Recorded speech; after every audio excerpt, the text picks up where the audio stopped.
Rather than making them or talking about putting up a fence, why don't we work out some recognition of our mutual problems, make it possible for them to come here legally with a work permit, and then while they're working and earning here, they pay taxes here. And when they want to go back, they can go back, and they can cross and open the border both ways. Build that wall. Build that wall. Build that wall. Build that wall. Build that wall. Build that wall. And the wall just got 10 feet taller, believe me. I also want to speak tonight directly to Muslims throughout the world. We respect your faith.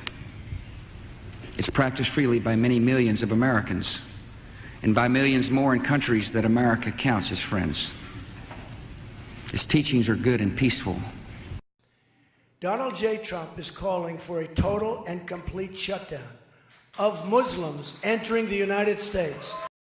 And now I sign legislation which takes a sledgehammer to another wall, one which has for too many generations separated Americans with disabilities from the freedom they could glimpse but not grasp.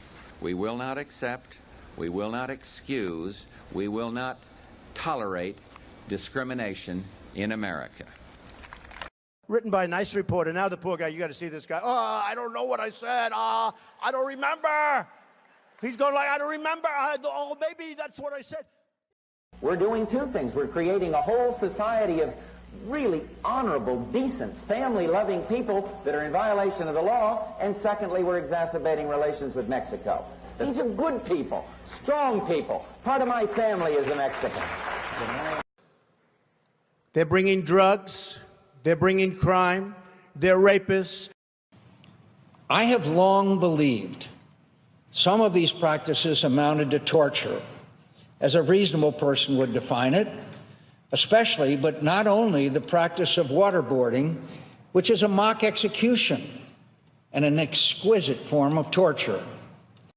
Would I approve waterboarding? You bet your ass I would. In a heartbeat. But they really are just solid kids. They don't have an attitude. They're courteous and kind to everybody.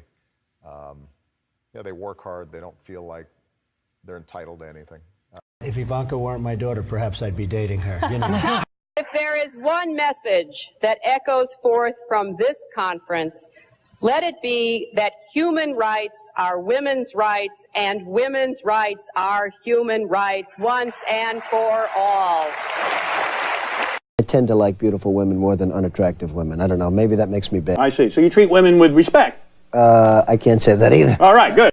I create stars. I love creating stars. Unfortunately, after they're a star, the fun is over for me. It's like a creation process. It's almost like creating a building. It's pretty sad. By no choice of your own, you've entered the ranks of those who throughout our history have undergone the ordeal of imprisonment. And like those others, you are special to us. McCain's injuries left him unable to lift his arms above his chest to this day. The enemy offered their celebrity prisoner early release. When McCain refused, he was tortured more. So I never liked him as much after that, because I don't like losers. But Frank, let me get to it. He hit me. He's not a war hero. He's a war hero. He's a war hero. 5.5 years. He's a war hero because he was captured. I like people that weren't captured, okay? I hate to tell you. Do you agree with that? He's a war hero because he was captured. We all know that human activities are changing the atmosphere in unexpected and in unprecedented ways.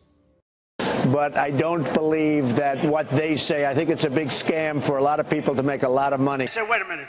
So if I take hairspray and if I spray it in my apartment, which is all sealed, and you're telling me that affects the ozone layer? Yes. I say, no way, folks, no way. Mr. and Mrs. Mansour, America owes you a debt that can never be repaid. This nation will always cherish the memory of your son. We will not let his life go in vain. This nation will always honor the sacrifice he made. May God comfort you. May God bless America. If you look at his wife, she was standing there. She had nothing to say.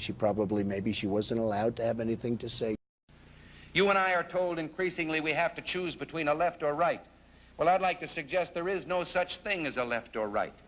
There's only an up or down. Man's old age dream, the ultimate in individual freedom consistent with law and order, or down to the ant-heap of totalitarianism.